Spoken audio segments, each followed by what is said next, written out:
వారికి సంబంధించి అభివృద్ధి కార్యక్రమాలకు పనులకు సంబంధించినటువంటి శిలాఫలకాల ఆవిష్కరణ మహోత్సవ వేడుకలకు మరి ఈ వేదిక సిద్ధంగా ఉంది.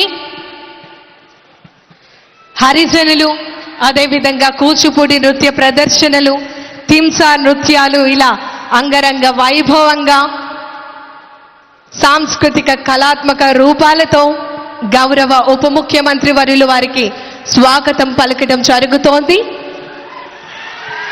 గట్టిగా చప్పట్లతో కళాకారులతో వారు కూడా నేరుగా పాల్గొని సాంస్కృతిక కార్యక్రమాలతో వారందరూ కూడా వారిని ఎంతగానో ఎంకరేజ్ చేస్తున్నటువంటి సందర్భం మనం చూస్తున్నాం.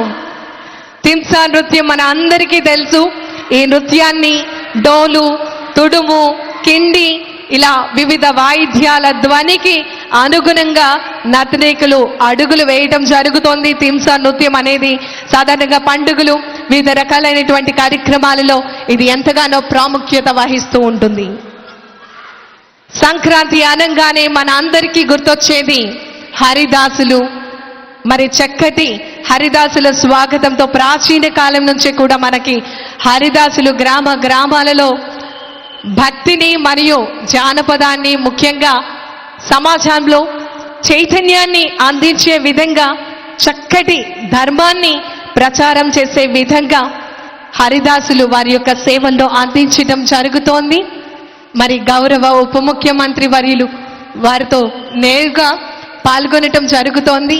సాంస్కృతిక కార్యక్రమాలలో ఈరోజు సంక్రాంతి మనకి, మన కుటుంబ సభ్యులందరికీ కూడా మరుపురాని సంక్రాంతిగా, మనం ఎప్పుడు కూడా మరిచిపోలేని సంక్రాంతిగా మనం అందరం కూడా గుర్తుంచుకునే విధంగా జీవితంలో ఈ 2026వ సంవత్సరం సంక్రాంతి సంబరాలు ప్రతి కుటుంబ సభ్యులకు, ప్రతి మన పిఠాపురం నియోజకవర్గ ప్రజలందరికీ కూడా గుర్తుంటుంది.